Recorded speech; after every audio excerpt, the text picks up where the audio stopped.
Hello दोस्तों, स्वागत है आप सभी का लूसेंट के एक और नए वीडियो में। यह वीडियो लूसेंट का क्लास नंबर 2 होने वाला है। इससे पहले फर्स्ट क्लास हो चुका है लूसेंट का। अगर आपने नहीं देखा है तो आप लोग जरूर पहले उस वीडियो को देखिएगा, तब इस वीडियो को देखिएगा, आपको अच्छे से समझ में आ जाएगा। अगर आपको लूसेंट बहुत ही बेहतरीन तरीके से पढ़ना है, वो भी याद करते हुए, अगर आपसे याद नहीं होता है, याद करते हुए लूसेंट को पढ़ना है, तो आप हमारे चैनल को फॉलो कर सकते हैं। आपको इस चैनल पर बेहतरीन तरीके से लूसेंट पढ़ाया जाएगा। तो चलिए वीडियो को स्टार्ट करते हैं। आप लोग वीडियो को अंत तक जरूर देखिएगा।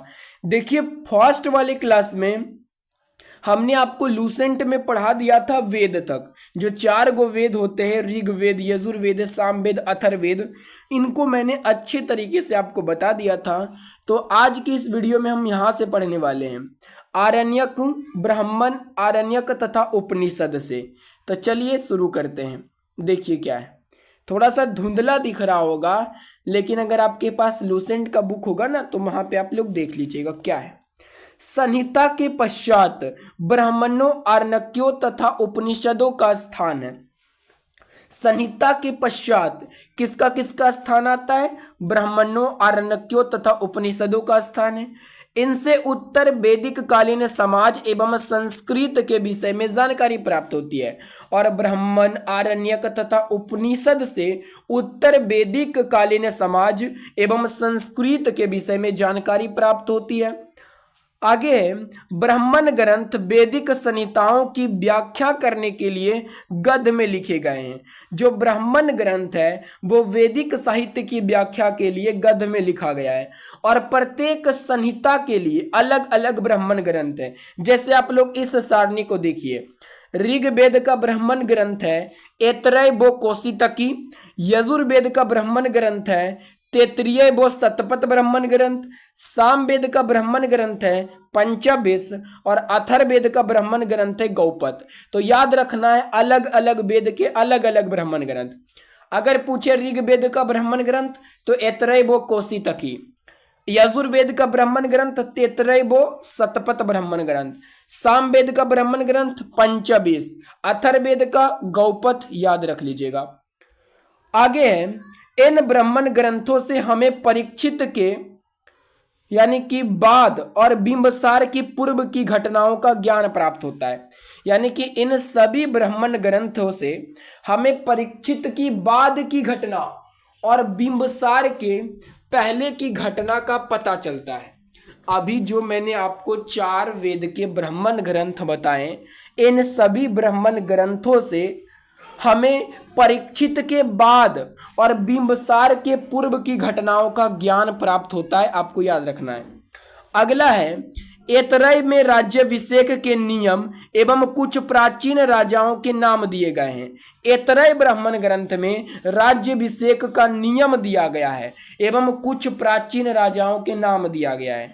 ऐतरेय जो कि ऋग्वेद का ब्राह्मण ग्रंथ है, इसमें राज्याभिषेक के नियम दिए गए हैं। जैसे जब राजा का अभिषेक होता है, उस समय जो जो नियम लगता है ना, वो सभी नियम ऐतरेय ब्राह्मण ग्रंथ में दिया गया है। और कुछ प्राचीन राजाओं के नाम भी दिए गए हैं, कुछ पुराने राजाओं के नाम भी ऐतरेय ब्राह्मण ग्रंथ में दिया गया है। आगे देखिए, शतपथ में गंधार, शैल, कैकई, कुरु, पंचाल, कौशल, विदय आदि राजाओं का उल्लेख मिलता है। शतपथ ब्राह्मण ग्रंथ जो कि किसका है? यजुर्वेद का ब्राह्मण ग्रंथ है। इसमें गंधार, शैल, कैकई, कुरु, पंचाल, कौशल, विदय, ये सभी राजाओं का नाम दिया गया है, उल्लेख मिलता है। आगे देखिए, वैदिक साहित्य में ऋग्वेद के बाद शतपथ ब्राह्मण का स्थान आता है। वैदिक साहित्य में पहले नंबर पर ऋग्वेद आता है, उसके बाद शतपथ ब्राह्मण ग्रंथ आता है, जो कि यजुर्वेद का ब्राह्मण ग्रंथ है शतपथ। आगे है, आरण्यक में यज्ञ से जुड़े कर्मकांडों की दार्शनिक और प्रतीकात्मक अभिव्यक्ति है। आरण्यक में यज्ञ से यानी कि यज्ञ से जुड़े कर्मकांडों की दार्शनिक एवं प्रतीकात्मक अभिव्यक्ति है। उपनिषदों की संख्या 108 है। उपनिषद की संख्या कितनी होती है? 108 होती है, जिनमें 13 को मूलभूत उपनिषदों की श्रेणी में रखा गया है। टोटल उपनिषद 108 होता है, लेकिन मूलभूत उपनिषद 13 गो ही होता है। इसमें यज्ञ से जुड़े दार्शनिक विचार, शरीर, ब्रह्मांड, आत्मा तथा ब्रह्म की व्याख्या की गई है। और उपनिषद में यज्ञ से जुड़े दार्शनिक विचार, शरीर, ब्रह्मांड, आत्मा तथा ब्रह्म की व्याख्या किया गया। किसमें? तो उपनिषद में। स्त्री की सर्वाधिक गिरी हुई स्थिति मैत्रेयी संहिता से प्राप्त होती है। और स्त्री की जो सर्वाधिक गिरी हुई स्थिति है वो मैत्रेयी संहिता से प्राप्त होती है, जिसमें जुआ और शराब की भांति स्त्री को पुरुष का तीसरा मुख्य दोष बताया गया है। जिस प्रकार जैसे एक पुरुष का मुख्य दोष क्या है? जुआ और शराब। पुरुष जुआ खेलता है, शराब खेलता है, ये पुरुष का मुख्य दोष है। और पुरुष को यानी कि जुआ और शराब की भांति स्त्री को पुरुष का तीसरा मुख्य दोष बताया गया है। तो पुरुष का तीसरा मुख्य दोष किसे बताया गया है? स्त्री को बताया गया है मैत्रेयी संहिता में। आगे है, शतपथ ब्राह्मण ग्रंथ में स्त्री को पुरुष की अर्धांगिनी कहा गया है। और जो शतपथ ब्राह्मण ग्रंथ है, जो कि यजुर्वेद का ब्राह्मण ग्रंथ है, इसमें पुरुष को यानी कि स्त्री को पुरुष की अर्धांगिनी कहा गया ना। बोलते पुरुष की अर्धांगिनी उसकी पत्नी होती है, ये बोला गया है शतपथ ब्राह्मण ग्रंथ में। ज्वालोपनिषद में 4 आश्रमों का उल्लेख मिलता है। और ज्वालोपनिषद में जो 4 गो आश्रम होते हैं उसका उल्लेख मिलता है। किस उपनिषद में? ज्वालोपनिषद में। तो 4 गो आश्रम होते हैं, ये आपको ध्यान में रखना है। और 4 आश्रम कौन कौन होते हैं आपको कमेंट में बताना है, ठीक है ना। अगर आप लोग नहीं बताइएगा तो मैं इसके अगले वीडियो में बता दूंगा कि 4 ब्राह्मण कौन कौन से होते हैं, उसका काम क्या होता है। लेकिन आज के इस वीडियो में वो कॉमेंट में पहले आपको बताना है, और जो भी बताएंगे मैं उसका नाम लूंगा अगले वीडियो में। आगे देखिए, स्मृति ग्रंथों में सबसे प्राचीन एवं परमाणविक मनुस्मृति मानी जाती है। यह शुंग काल का मानक ग्रंथ है। स्मृति ग्रंथों में जो सबसे प्राचीन एवं परमाणविक मनुस्मृति मानी जाती है, तो सबसे प्राचीन एवं परमाणविक कौन सी मानी जाती है? तो मनुस्मृति।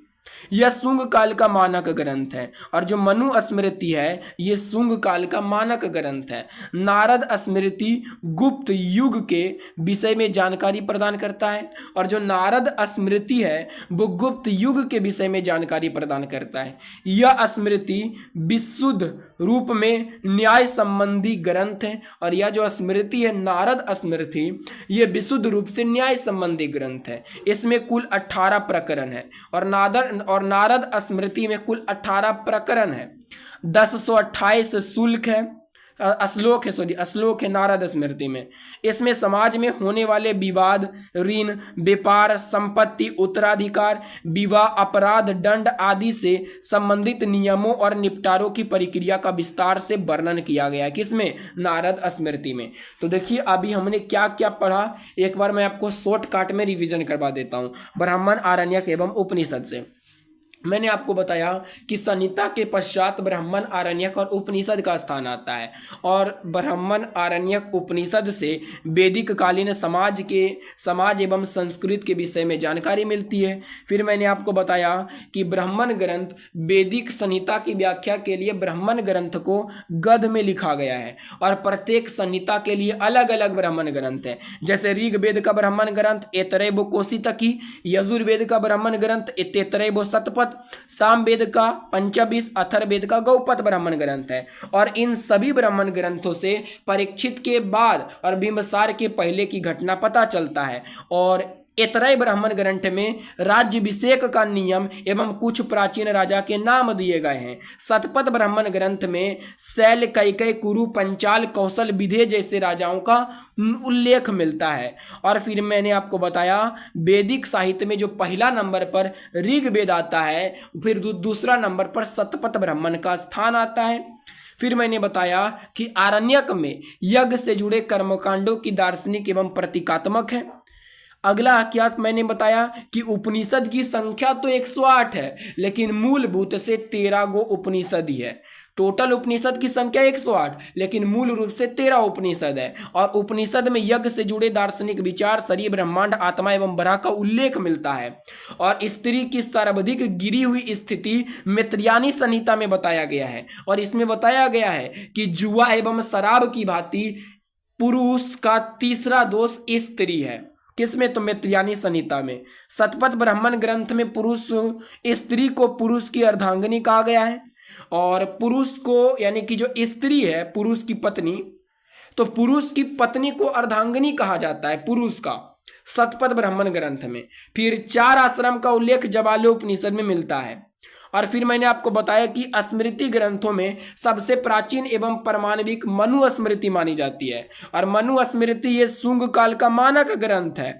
नारद स्मृति गुप्त युग के विषय में जानकारी प्रदान करता है। यह स्मृति विशुद्ध रूप से न्याय संबंधी ग्रंथ है, और जो नारद स्मृति है ये न्याय संबंधी ग्रंथ है। नारद स्मृति में कुल 18 प्रकरण है, और अगर श्लोक पूछे तो 1028 श्लोक है। और नारद स्मृति में समाज में होने वाले विवादों, ऋण, व्यापार, संपत्ति, उत्तराधिकार, विवाह, अपराध, दंड आदि से संबंधित नियमों और निपटान की प्रक्रिया का विस्तार से वर्णन किया गया है। तो एक बार इस तरह आप लोग पढ़ लेंगे ना, पहले एक बार पूरा पढ़ लीजिएगा समझ के, फिर मैं आपको पढ़ा यानी कि अच्छा से शॉर्टकट में बता देता हूं, तब आप लोग कभी नहीं भूलेंगे। पर सबसे पहले तो मेरा पढ़ाने का तरीका क्या है, एक बार में पूरा टॉपिक पहले मैं आपको अच्छे से धीरे धीरे पढ़ाता हूं, फिर जब टॉपिक खत्म हो जाता है 1 शॉट में मात्र 2 मिनट में पूरा फिर बता देता हूं, याद हो जाएगा जिस प्रकार अभी मैंने बताया। आगे देखिए, अब हम पढ़ेंगे वेदांग एवं सूत्र क्या होता है। देखिए वेदांग एवं सूत्र, तो वेदों को भली भांति से समझने के लिए 6 वेदांगों की रचना की गई है। वेद को भली भांति से पढ़ने समझने के लिए कितने वेदांग की रचना की गई है? 6, माने वेदांग की संख्या 6। 6 गो वेदांग होता है। कौन कौन? शिक्षा, कल्प, निरुक्त, व्याकरण, छंद, बोध, ज्योतिषी, ये 6 गो वेदांग होता है, याद रखिएगा। वैदिक साहित्य को अक्षुण्ण बनाए रखने के लिए सूत्र साहित्य का प्रणय किया गया है, और वैदिक साहित्य को अक्षुण्ण बनाए रखने के लिए सूत्र साहित्य का प्रणय किया गया है। सूत्र साहित्य का मुख्य उद्देश्य ज्ञान को संक्षिप्त रूप से संरक्षित करना, ताकि उसे आसानी से याद किया जा सके। और जो सूत्र साहित्य है उसका मुख्य उद्देश्य है ज्ञान को संक्षिप्त रूप से संरक्षित करना, ताकि उसे आसानी से याद किया जा सके। कल्प सूत्र वेदांगों में कल्प नामक अंग से संबंधित ग्रंथ है। कल्प सूत्र जो है ये वेदांगों में कल्प नामक अंग से संबंधित एक ग्रंथ है, और ये मुख्यतः 4 प्रकार के होते हैं। और जो कल्प सूत्र है ये मुख्यतः 4 प्रकार के होते हैं: स्रोत सूत्र, गृह सूत्र, धर्म सूत्र और सुलभ सूत्र। ये होते हैं कौन सा सूत्र? तो कल्प सूत्र। ये 4 प्रकार के होते हैं। आगे देखिए क्या है।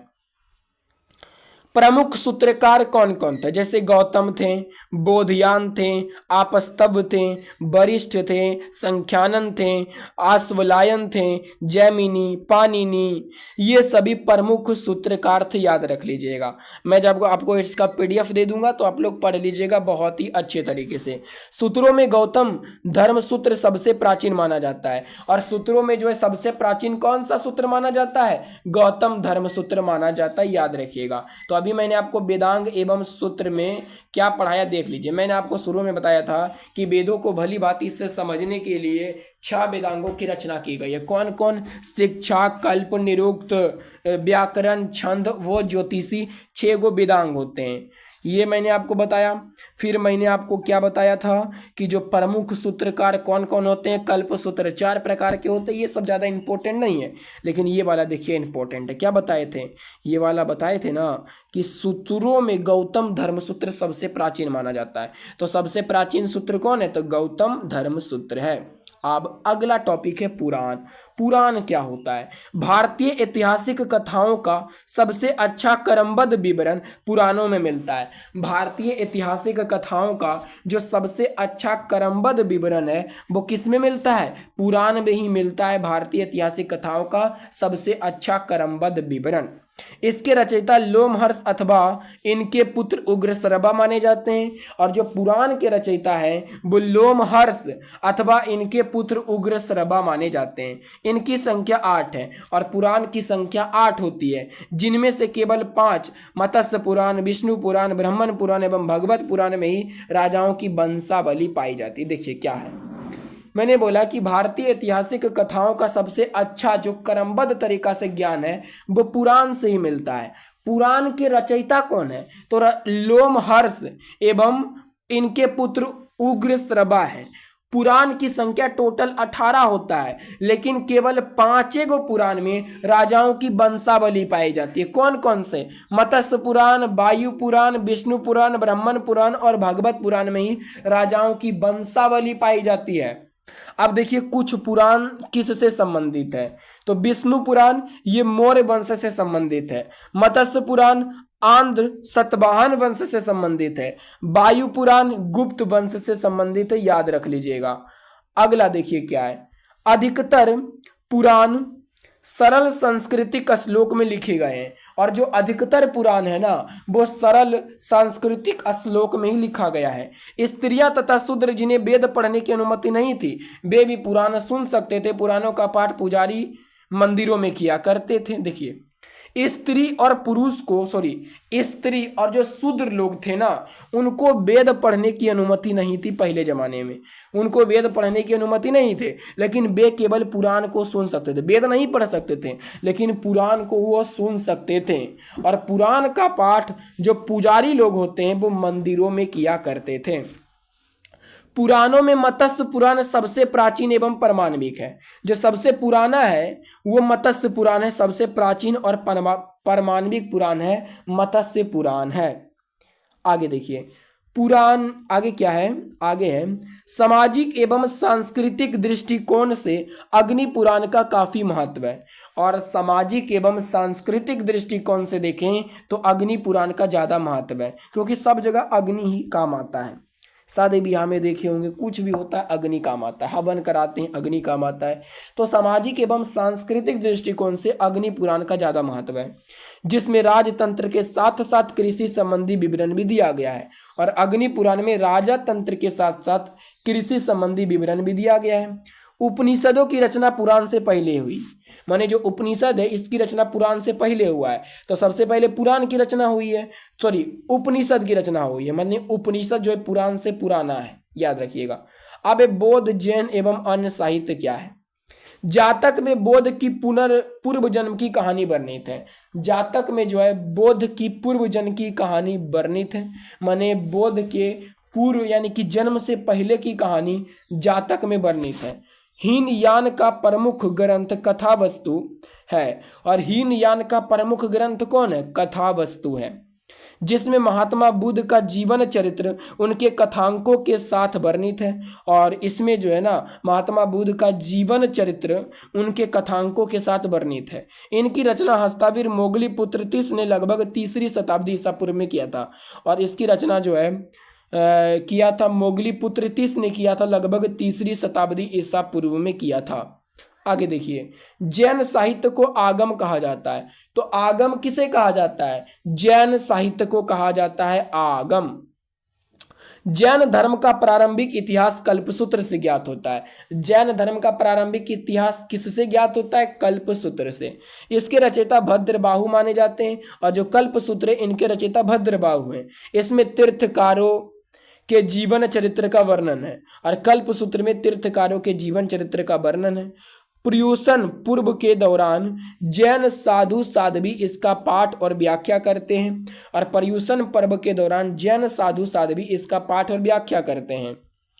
जैन ग्रंथ भगवती सूत्र में महावीर के जीवन कृत्यों तथा अन्य समकालिकों के साथ उनके संबंधी का विवरण मिलता है। आगे है जैन ग्रंथों की रचना प्राकृत भाषा में हुई। जैन ग्रंथों की रचना किस भाषा में हुआ? प्राकृत भाषा में। ईसा की 6ठी सदी में गुजरात के बल्लभी नगर में इन्हें अंतिम रूप से संकलित किया गया। और जैन ग्रंथों को ईसा की 6ठी सदी में गुजरात के बल्लभी नगर में इन्हें अंतिम रूप से संकलित किया गया। अर्थशास्त्र के लेखक चाणक्य हैं। कौन है? अर्थशास्त्र के लेखक चाणक्य हैं। यह 15 अधिकरणों एवं 180 प्रकरणों में विभाजित है। जो अर्थशास्त्र है ये 15 अधिकरण एवं 180 प्रकरण में बटा हुआ है। यह एक विधि है, यह एक विधि ग्रंथ है। जो ये है ना अर्थशास्त्र, यह एक विधि ग्रंथ है। इससे मौर्यकालीन इतिहास की जानकारी प्राप्त होती है। आगे है संस्कृत साहित्य में ऐतिहासिक घटनाओं को क्रमबद्ध लिखने का सर्वप्रथम प्रयास कल्हण के द्वारा किया गया। संस्कृत साहित्य में ऐतिहासिक घटनाओं को क्रमबद्ध तरीके से लिखने का सबसे पहला प्रयास किया था कल्हण ने किया था। कल्हण द्वारा रचित पुस्तक राजतरंगिणी है। और कल्हण ने किस पुस्तक को लिखा? राजतरंगिणी। अगर पूछे राजतरंगिणी के लेखक कौन है? कल्हण है। राजतरंगिणी माने राजाओं की नदी। इस ग्रंथ में 8 सर्ग हैं और इस ग्रंथ में कितने सर्ग है? 8, जिन्हें तरंगों की संज्ञा दी गई है। इसमें प्रारंभ से लेकर 12वीं सदी तक के कश्मीर के शासकों का वर्णन है राजतरंगिणी में। आगे देखिए, अरबों में सिंध विजय का वृत्तांत चचनामा या फतेहनामा मूल रूप से अरबी भाषा में थी। तो जो वृत्तांत चचनामा या फतेहनामा ये अरबी भाषा में थी, जिसका फारसी में अनुवाद 1226 में नसरुद्दीन कुबाचा के शासनकाल में अली बिन अबू बफर कूफी ने किया था। यानी कि जिसका फारसी में अनुवाद 1226 में नसरुद्दीन कुबाचा के शासनकाल में अली बिन अबू गफूर बफर कूफी ने किया था। इसके बाद मिर्जा कालिच बेग ने वर्ष 1900 में चचनामा को अंग्रेजी एवं सिंधी में अनुवाद किया था। आगे, अष्टाध्यायी के लेखक पाणिनि। अष्टाध्यायी के लेखक कौन है? पाणिनि है। इससे मौर्य के पहले का इतिहास तथा मौर्य युगीन राजनीतिक अवस्थाओं की जानकारी प्राप्त होती है। अष्टाध्यायी से मौर्य युगीन के पहले का इतिहास तथा मौर्य युगीन राजनीतिक अवस्था की जानकारी प्राप्त होती है। अष्टाध्यायी में पहली बार लिपि शब्द का प्रयोग हुआ। पहली बार जो लिपि शब्द का प्रयोग है ये किस में हुआ? अष्टाध्यायी में हुआ। कात्यायन का गोर्गी संहिता एक ज्योतिषी ग्रंथ है। कात्यायन की जो गोर्गी संहिता ये क्या? एक ज्योतिषी ग्रंथ है। फिर भी इसमें भारत पर होने वाले यवन आक्रमण का उल्लेख मिलता है। पतंजलि पुष्यमित्र शुंग के पुरोहित थे। इनके महाभाष्य से शुंग के इतिहास का पता चलता है, याद रखिएगा। तो आज हम लोग इतना तक ही पढ़ेंगे। कल हम लोग यहाँ से पढ़ेंगे विदेशी यात्रियों से मिलने वाली प्रमुख जानकारी। जो विदेशी यात्री भारत घूमने आए थे उनसे भारत के बारे में कौन कौन सी जानकारी मिलती है, कल पढ़ेंगे इससे। तो आज का वीडियो हम बस यहीं तक रखते हैं। तो कल आप लोग जरूर जुड़िएगा, मैंने कल नहीं अगले वीडियो में जब भी आएगा इसका अगला वीडियो क्लास नंबर 3, तो जरूर देखिएगा।